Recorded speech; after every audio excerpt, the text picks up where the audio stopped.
3일 동안 잘 지내셨습니까? 저는 호주 와서 이제 딱 한 달이 됐습니다. 12월 14일 금요일 날 왔으니까 이제 딱 한 달이 만으로 지났는데요. 저는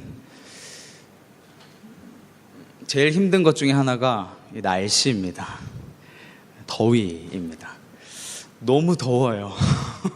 한국하고 비교할 수 없을 만큼 덥습니다.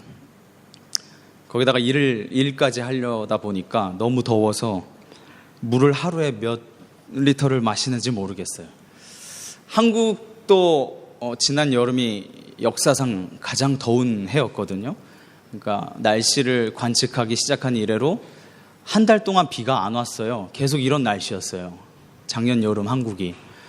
너무 덥다는 생각을 하면서 잠도 잘 못 자고 이랬는데 호주 날씨 보니까 이거는 뭐 비교할 수가 없을 만큼 더 더워요. 어떻게 살고 계시는지 모를 만큼 금방 적응할 수 있겠죠? 네, 성도님께서 기도해 주셔서 잘 적응하면 좋겠습니다. 여러분, 지금 어떤 시간을 보내고 계신가요? 성도님들의 인생에서 지금은 어떤 시간이라고 생각하고 계신가요? 혹시 여기 계신 분들 가운데 고난 중에 힘겨워하고 계신 분이 있는 줄 모르겠습니다. 시편 기자는 이렇게 고백합니다. 고난당한 것이 내게 유익이라. 이로 말미암아 내가 주의 율례들을 배우게 되었나이다. 또 이렇게 고백합니다. 의인은 고난이 많으나 여호와께서 그의 모든 고난에서 건지시는도다. 근데 이게 그냥 고백이 아니고 찬양입니다. 찬양.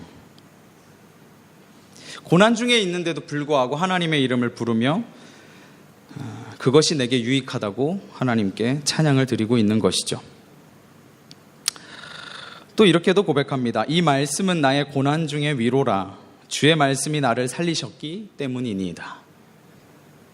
내가 지금 고난 중에 있는데 하나님의 말씀을 통해서 위로를 받았다. 그렇게 고백하는 것이죠.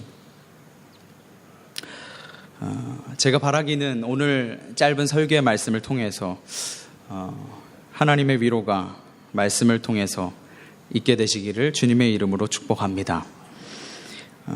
구약을 봤으니까 신약도 봐야겠죠. 야고보 사도가 이렇게 권면합니다. 너희 중에 고난당하는 자가 있느냐? 그는 기도할 것이요. 고난받는 중에 계시다면 기도하십시오. 그것이 여러분들의 당하는 고난을 이겨내는 유일한 길입니다.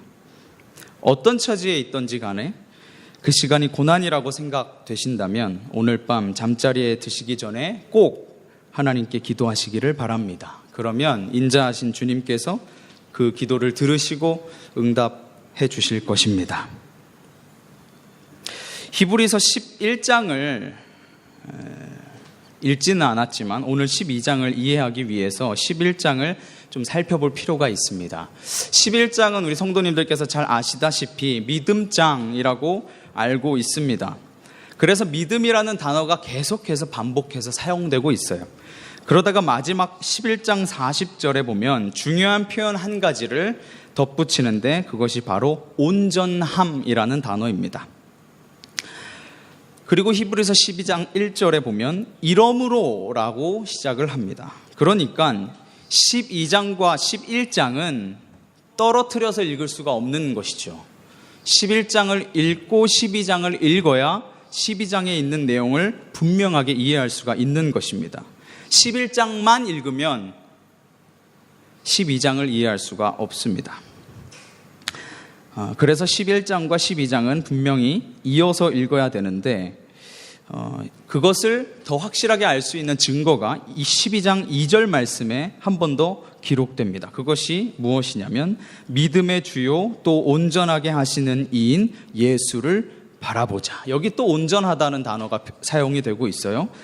믿음이라는 단어도 있고요. 그러니까 히브리서 저자는 지금 같은 단어를 계속 거듭해서 사용함을 통해서 자신이 전달하고자 하는 그 핵심을 명확하게 하고 있습니다. 즉 오늘 우리가 읽은 본문 이후에 따라오는 12장 이하에 있는 말씀을 잘 이해하려면 11장을 절대로 간과해서는 안 된다는 이야기입니다. 히브리서 11장은 구약시대의 믿음의 인물들을 쭉 나열을 하는데 아벨부터 시작해서 사무엘까지 총 16명을 소개하고 있습니다. 이름만 대면 우리가 다 알만한 믿음의 조상들입니다. 물론 여기에는 구약시대에 있는 인물들을 다 열거할 수가 없겠죠. 대표적인 사람들만을 열거했겠지만 어쨌거나 12장 1절 말씀은 이렇게 기록하고 있습니다. 우리에게 구름같이 둘러싼 허다한 증인들이 있으니. 이 말씀은 앞장에 나오는 구약시대 믿음의 선진들입니다. 그러니까 히브리서 저자는 과거에 믿음의 조상들이 보여준 믿음의 본에 비추어서 또한 우리도 이제 예수님의 인내하신 본에 비추어 달리기 경주하는 선수와 같이 인내해야 한다는 것을 강조하는 것입니다. 즉 우리의 믿음의 선배들이 믿음으로 경주를 했듯이, 그렇게 경주를 마쳤듯이 그들이 건넨 믿음의 바통을 이어받아서 우리도 믿음으로 이 믿음의 경주를 이어가야 한다는 것을 이야기하는 것이죠. 그렇다면 달리기 경주하는 사람이 어디를 왜 뛰죠? 왜 경주를 합니까? 결승점을 가기 위해서죠. 그 결승점을 가기 위해서, 그 결승점을 향해 달려가는 경주자로 살아가는 우리는 이 경주를 잘 마치기 위해서 어떻게 해야 하는가, 그것이 12장 1절에서 3절까지 있는 말씀을 통해서 오늘 제가 나누고자 하는 핵심의 내용입니다. 성경은 믿음의 경주에서 우리에게 한 가지 자세를 요구하고 있습니다. 그것이 바로 인내라는 것입니다. 그러면 질문이 있습니다. 우리는 왜 인내해야 하는 걸까요? 인내하는 것이 미덕이고, 인내하는 것이 존경스러운 삶이고, 인내하는 것이 사람들에게 칭찬받는 모습이기 때문입니까? 전 그렇게 생각하지 않습니다. 성경 전체, 그러니까 구약이든 신약이든 하나님의 백성으로서, 하나님의 자녀로서 살아가는 우리에게 그 어떤 것보다도 강조해서 반복해서 가르쳐주는 삶의 태도, 그것은 인내입니다. 히브리서도 유독 인내를 강조합니다. 우리가 인내하는 궁극적인 이유는 2절 말씀과 같이 믿음의 주요 또 온전하게 하시는 이인 예수 때문이죠. 그 주님께서 십자가를 참으셨고 부끄러움을 개의치 아니하셨습니다. 이것은 전부 우리를 위한 일이셨어요. 믿음의 조상들도 참았고 예수님께서도 참으셨기에, 그렇다면 이제 누구의 차례겠습니까? 예수님께서 우리를 위해 참으셨음을 기억하며 우리가 가진 믿음의 주인이시고 이 믿음을 통해서 온전함을 이루어 가시는 예수님으로 인해서 우리는 참아야 하는 것입니다. 이것이 고난을 극복해내는 사람들의 특징입니다.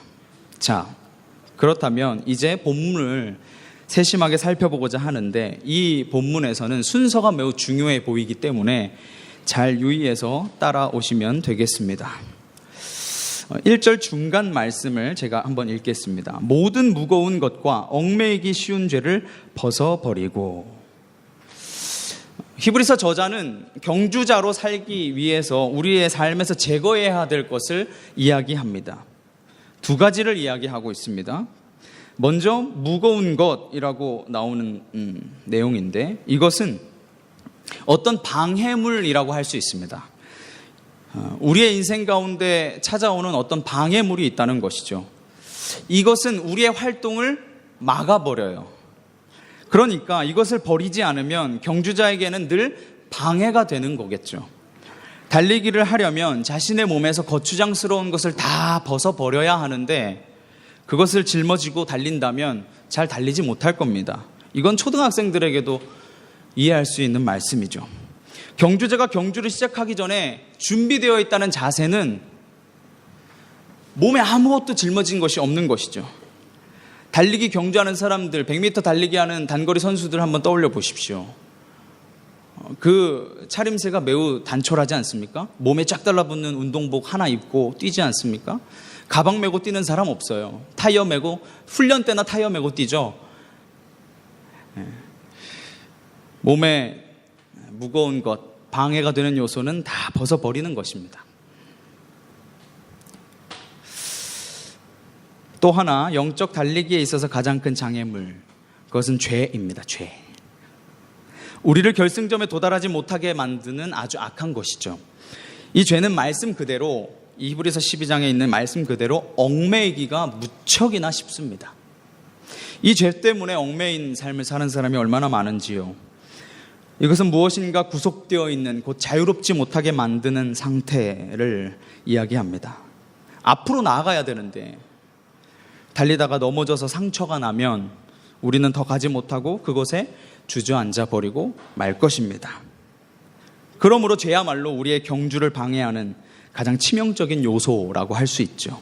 그래서 이것을 벗어버리라고 히브리서 저자는 이야기하는 것입니다. 혹시 여러분의 일상에서 믿음의 경주를 달려나가는 데 있어서 여러분들의 경주를 더디게 만드는 무거운 것과 얽매이기 쉬운 죄는 무엇입니까? 그것을 전부 벗어버리실 수 있기를 바랍니다. 그렇지 않으면 늘 무거운 짐을 지고 사는 인생밖에 될 수 없습니다. 1절 뒷부분에 있는 말씀을 계속해서 보겠습니다. 인내로서 우리 앞에 당한 경주를 하며, 여기에서는 긍정적인 측면에서 권면을 통해 우리에게 가르쳐주는 내용인데요. 헬라어 성경에 보면 이 단어들이 강조가 되어 있어요.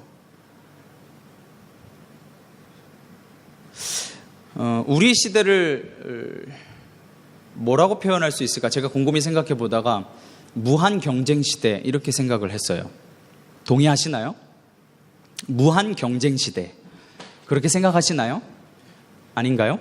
저는 한국에서 한 달 전까지 한국에서 생활을 했기 때문에 참 답답한 게 많았어요. 너무 심각합니다. 학생들이 어린 시절부터 옆에 있는 친구가 아니에요. 경쟁자죠. 그래서 저는 이런 생각을 하게 됐어요. 무한 경쟁 시대다. 여기서는 뭐가 중요할까요? 속도입니다. 속도. 남들보다 앞서야만 하는 거죠. 빨라야 합니다. 이 세상의 모든 것이 신속하게 흘러가요. 그래서 영어도, 한글도 제대로 못 됐는데 한국에서 영어부터 가르칩니다. 남들보다 빨라야 하기 때문에. 그러나 그리스도인의 믿음의 경주에 있어서 중요한 것은 스피드가 아닙니다. 토끼와 거북이 이야기에서 거북이의 모습과 같이 우리는 목표까지 도달하는 꾸준한 인내심이 필요할 뿐이에요. 여기에는 많은 시간을 투자하고 많은 땀을 흘려야 합니다. 하나님의 말씀이 우리의 노력을 요구하고 있습니다. 어떤 운동선수도 결단 없이 이기기를 기대할 수가 없습니다. 여기엔 당연히 인내가 필요하겠죠. 그 과정이 고되더라도 이 악물고 버티는 것입니다. 제가 중학교 시절에 단거리 마라톤을 배웠어요. 근데 그 코치 선생님이 이런 얘기를 하시더라고요. 처음에 너무 빨리 뛰지 마. 너 체력 좋은 거 아는데 빨리 뛰지 마. 페이스 유지해. 그러면서 그 선생님이 하신 말씀이 잊혀지지가 않아요. 너처럼 달리기 처음 하는 애들이 가장 많이 하는 실수가 뭔지 알아? 너 체력 좋다고 생각하면서 빨리 나가는 거야. 그러면 얼마 못 가서 숨만 헐떡이면서 다른 사람들이 다 추월하고 나는 경기를 포기하는 거죠. 다 뛰지도 못하고 금방 주저앉고 마는 거예요. 그런데 제가 곰곰이 생각해 보니까 그건 이제 중학생 때 이야기인데 요즘 들어서 생각드는 것이 예수님 믿는 사람들에게 똑같은 원리가 적용되는 것 같아요. 뭔가 열정을 가지고 패기를 가지고 하나님을 위해서 헌신하고 열정을 다해서 드리는데 얼마 못 가요. 참고 인내하고 끝까지 목표를 향해서 달려나가는 것이 중요함에도 불구하고 불나방처럼 한 번에 모든 것을 던져서 타오르고 마는 그런 모습이 교회 안에도 있는 것이 아닌가, 그런 생각을 해봅니다. 그런데 이 히브리서를 묵상하고 읽다가 보니까 여기에 사용되는 인내라는 단어 속에 있는 의미를 한 번 더 깊게 고민해보는 시간이 있었어요. 근데 이 인내라는 단어를 묵상하는 가운데 하나님이 이 인내라는 단어가 가지고 있는 뜻을 저에게 명확하게 알려주셨는데, 그것이 뭐냐면 어려움이 있는데 어려움 속에서도 끝까지 밀고 나가는 그 개념이 이 인내라는 단어 속에 있더라고요. 그러니까 어려운 상황이 없는 게 아니고, 어려운 상황은 예수님을 안 믿어도 있고 믿어도 있어요. 근데 이 어려운 상황을 끝까지 밀고 나가는 것이 인내라는 단어 속에 있는 뜻이라고요. 그러니까 약간 더디게 출발하더라도, 다른 사람들보다 조금 늦게 가더라도 계속해서 그 믿음의 상태를 유지하면서 예수님을 바라보면서 그 다음 구간을 넘어가는 것이 그리스도인들의 삶의 모습이라는 것이죠. 재밌는 것은 한글 성경에는 이 경주라고 사용되는 단어가 헬라어 성경을 보니까 여러 가지 뜻이 있어요. 갈등의 의미를 포함하고 있어요.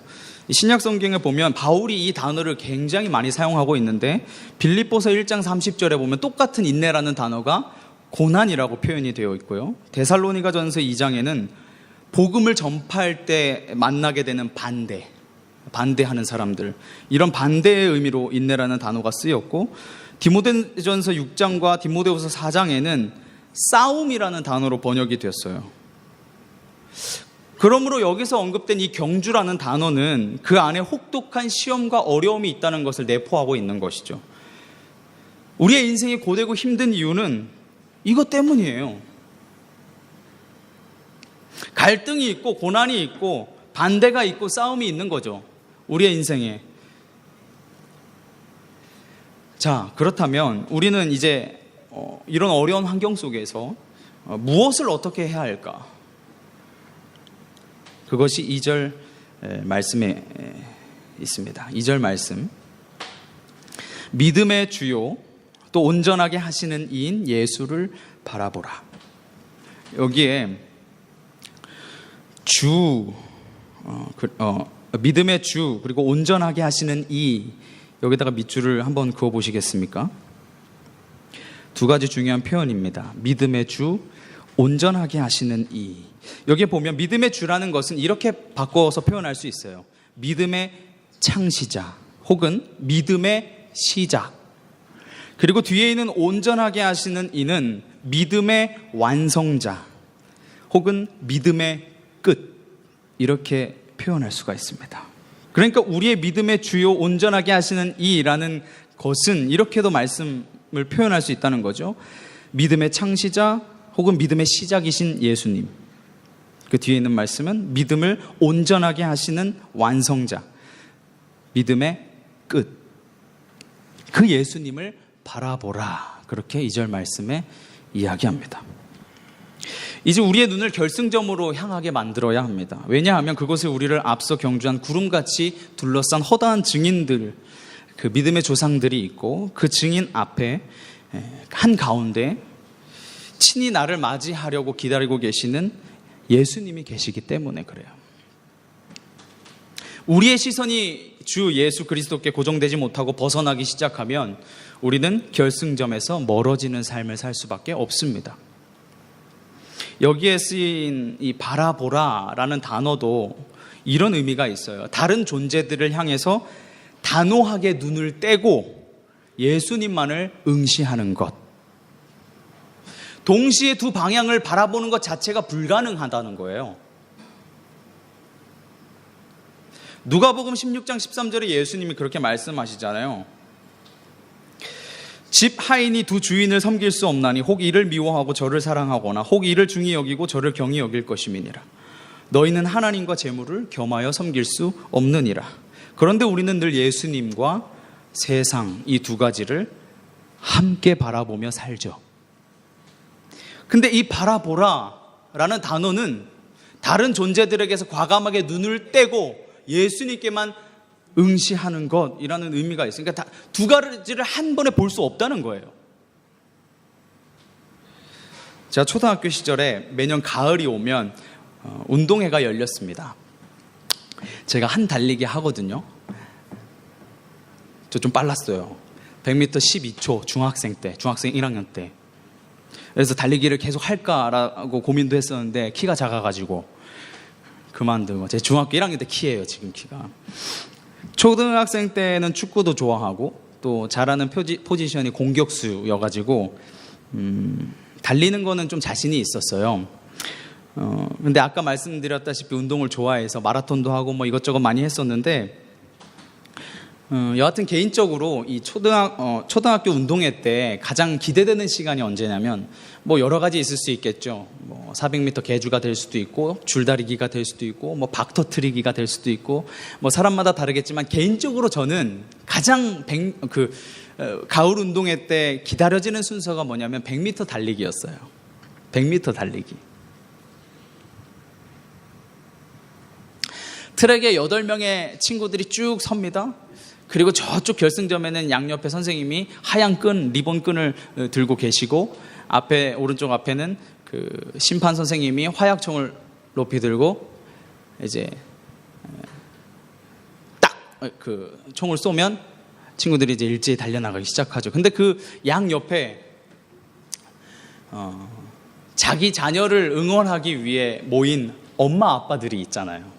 사진기도 들고 우리 아이 언제 나오나 기다리면서 막 응원을 하는데, 친구들이 땅 소리와 함께 이제 달려나가요. 근데 저는 있는 힘을 다해서 뛰지 않아요. 저에게 관심은 1등, 2등, 3등에서 연필 지우개 타는 것이 제 관심이 아니고, 우리 엄마 아빠 어디에 있나 그거 찾는 데 관심이 있어요. 그러니까 당연히 순위는 들지도 못하고 제일 꼬발이에요, 꼬발이. 그러다가 중간에 돌부리에 걸렸는지 넘어졌어요.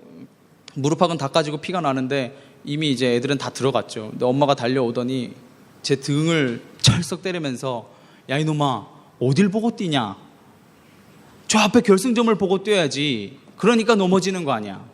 그래서 막 야단을 치시는 거예요. 너무 창피해가지고 친구들 다 보고 있는데. 근데 저는 이제 그 기억을 잊을 수가 없었어요. 그래서 가끔씩 이제 그 생각이 나는데, 그때는 이제 교회를 안 다닐 때거든요. 근데 이제 신학 공부를 하고 사역을 하고 말씀을 준비하다 보면 그때 생각이 자꾸 나요. 그러면서 저에게 어떤 의미로 다가오냐면, 그 어머니의 말씀이 이 히브리서에 있는 말씀처럼 내가 예수님을 향해서 시선을 고정하고 목표를, 결승점을 향해서 딱 달려가야 하는데 자꾸 세상이 내 눈앞에 보이는 거죠. 그러니까 당연히 걸려 넘어질 수밖에 없고 상처가 나고 결승점에 도달하지 못하고 주저앉고 포기하는.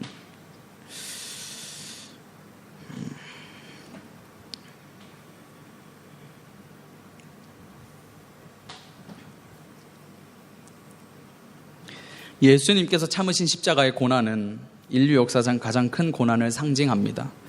내가 나아가는 그 어떤 길도 예수님께서 가신 고난의 길에 비할 바가 못 되죠. 예수님께서는 육체적으로 고난 받으셨을 뿐만 아니라 세상 죄를 짊어지시면서 우리의 죄까지 짊어지셨습니다. 그런데 그러한 순간에 예수님께서는 십자가의 고난과 온갖 부끄러움을 넘어서는 한 기쁨을 보셨습니다. 그 앞에 놓인 기쁨을 아셨습니다. 이것은 그 기쁨이 다른 모든 것보다 우선되었다는 의미입니다. 미래의 보상과 기쁨에 대한 약속은 예수님께 견딜 수 있는 힘을 준 것이죠. 그렇기 때문에 예수님은 부끄러움도 고통도 다 개의치 않으실 수가 있었던 것입니다. 예수님께서 고난이 너무 힘겨워서 버틸 수가 없어서 고통이 너무 극심한 가운데 정신이 반쯤 나가서 미친 상태에서 기뻐하신 것이 아니고, 이 십자가의 고난 너머에 있는 영광스러운 기쁨을 이미 보고 계셨고 그것을 알고 계셨기 때문에 그 고난을 기쁨으로 참아내실 수 있었던 것이지, 어떤 미친 소리 한 게 아니에요. 미친 상태에서 기쁨을 누리신 것이 아니죠. 만약에 세상 사람들이 우리의 삶에 고난이 저렇게 많은데도 불구하고 저 집사는 왜 이렇게 기뻐하는 거야? 예를 드는 거예요. 제가 지금 교회 안 다니는 사람이 있다고 한번 생각해 보세요. 내 주변에. 근데 내가 맨날 힘들어. 지질이 궁상이에요. 사는 게 힘들다고요. 근데 맨날 기뻐하는 거죠. 누구 때문에? 예수님 때문에. 근데 교회 안 다니는 사람이 제 모습을 보면 뭐라고 생각하겠어요? 저거 미쳤다 그러죠. 그러나 믿음의 사람들끼리 믿음의 눈으로 바라볼 때는 저 집사님이 고난 가운데서도 저렇게 기뻐할 수 있다는 것이 참 하나님의 놀라운 은혜구나. 그렇게 생각할 수 있지 않을까요? 세상 사람들의 눈에는 미친 것처럼 보여도 하나님의 시선에서 또 성도들끼리의 시선에서는 그 믿음이 진짜 믿음인 것이죠. 예수님께서 당하신 그 십자가형은 발가벗긴 채 공개적으로 행해진 죄수에게 기나긴 시간을 가한 극심한 고통을 겪게 만든 최악의 부끄러움을 동반한 형벌입니다. 근데 우리 주님께서 그걸 다 참아내신 거예요. 그리고 마침내 하나님 보좌의 우편에 앉으셨습니다. 영광스러운 자리로 올라가셨어요. 이 사실이 우리에게 주는 위로가 무엇일까요? 그냥 예수님은 하나님이시고 예수님은 왕이시고 그냥 단순히 그런 의미일까요? 우리가 성경을 읽으면서 예수님 혼자, 하나님 혼자 쇼하는 거 아니야? 뭐 십자가에 죽고 고난을 당했다가 갑자기 하늘로 올라가고 영광스러운 자리에 앉아서 보좌에 앉아 계신다 그러고 이게 뭐 하는 거야? 이렇게 생각할 수 있죠. 세상 사람들이 볼 때 아니요, 믿음의 눈을 가졌다 그러고 성경을 읽는다 그러고 예수님을 믿는다고 하는 사람들 중에도 이 이야기를 굉장히 못 믿어 하는 사람들이 있어요. 그냥 단순히 그런 의미일까요? 이 사실이 우리에게 주는 위로가 뭘까요? 우리가 지금 육체적으로든 정신적으로든 너무도 긴 고난의 시간을 견디고 있을지라도 결국에는 승리하여 찬란한 빛과 같이 영광스러운 하나님의 나라에 이르게 되리라는 소망 아니겠습니까? 예수님이 그 소망을 우리에게 주시려고 몸소 보여주신 것 아니겠습니까? 따라서 우리 인생 가운데 있는 고난도 우리의 믿음의 시작이시고 우리의 믿음의 끝이 되신 예수님으로 인해서 영광스러운 승리로 장식하게 될 줄로 믿습니다. 마지막으로 이제 또 하나의 자세, 3절 말씀인데요. 너희가 피곤하여 낙심하지 않기 위하여 참으신 일을 생각하라. 한국에는 새번역 성경이라는 게 있어요. 여기에는 이렇게 표현이 되어 있으니까 한번 들어보세요. 자기에 대한 죄인들의 이러한 반항을 참아내신 분을 생각하십시오. 그리하면 여러분은 낙심하여 지치는 일이 없을 것입니다. 그를 생각하라. 이 표현은 신약 성경에 단 한 번 사용된 표현입니다. 여기도 동그라미를 치면 좋아요. 신약 성경에 여기밖에 없어요.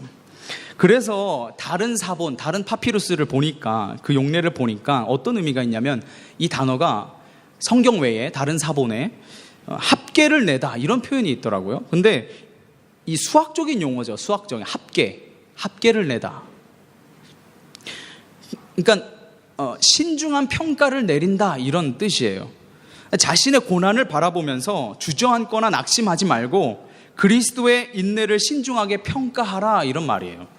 사실 이게 말이 좀 듣기가 거북하실 수 있어요. 예수님을 우리가 어떻게 평가해?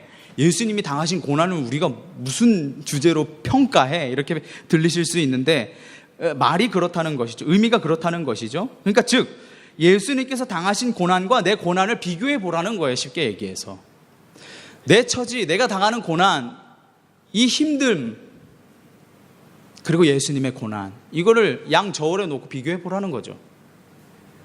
계산기 두들겨 보면 답이 나와요. 제가 힘든 시간을 보낼 때마다 이런 생각을 하면서 기도합니다. 그래, 예수님께서 날 위해 겪으신 고난이 얼마나 큰데 내가 이까짓 거 못 참겠어? 그러면 저에게 참 큰 위로가 임합니다. 예수님이 당하셨던 그 고난, 날 위해 당하셨던 그 고난, 그거 생각하면 내가 당하고 있는 거 그래 참을 수 있어. 이까짓 거 뭐 버티지.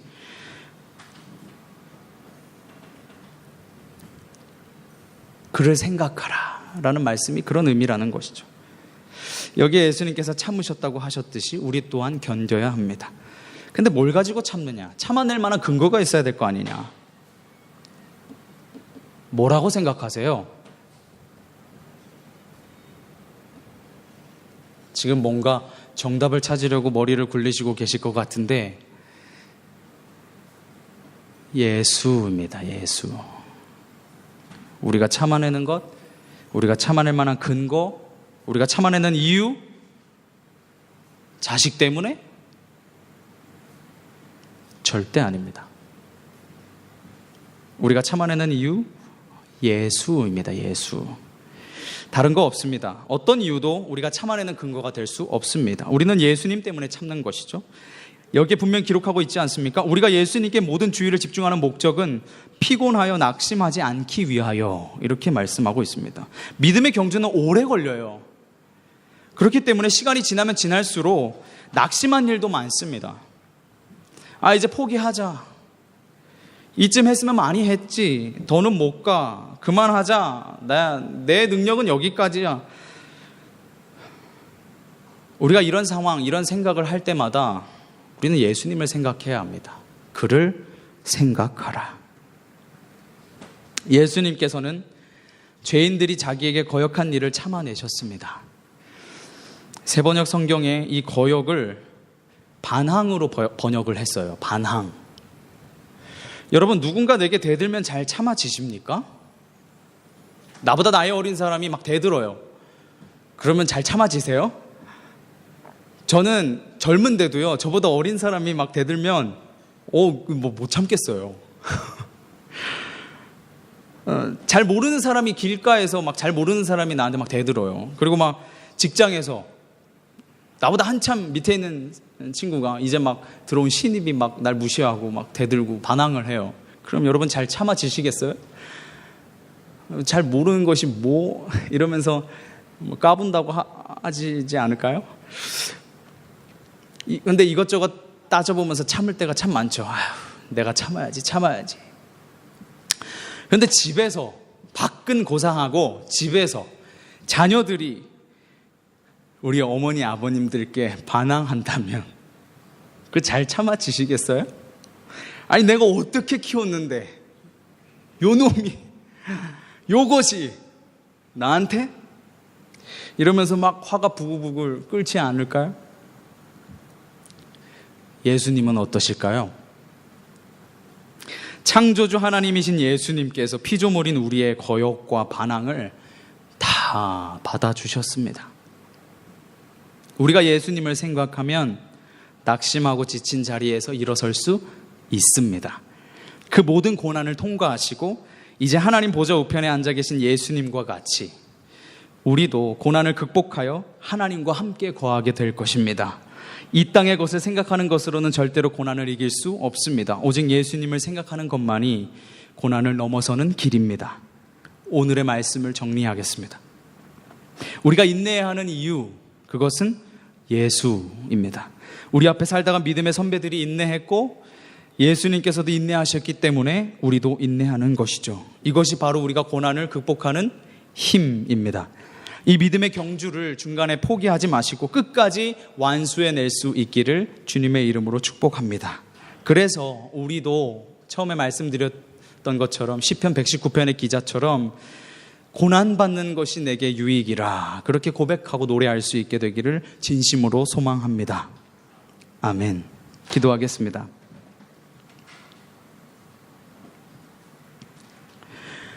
하나님, 혹 우리의 인생이, 우리의 시간이 지금 고난의 시간을 지나가고 있다면 하나님의 말씀을 통해서 위로를 받게 하시고 기도함을 통하여 하나님의 응답하심을 구하게 하여 주시옵소서. 하나님, 믿음의 선배들이, 믿음의 조상들이 인내했듯이 우리도 예수님을 바라보며 예수님을 생각하며 끝까지 목표를 향해, 결승점을 향해 나아갈 수 있도록 믿음을 더하여 주시옵소서. 예수님께서 시험을 받으셨고 고난을 당하셨은즉 시험 받는 자들을 능히 도우실 수 있다고 말씀하신 것처럼 우리의 삶을 도우시는 예수님으로 인해 우리가 넉넉히 승리할 수 있는 인생 되게 하여 주시옵소서. 감사드리며 거룩하신 예수님 이름으로 기도합니다. 아멘.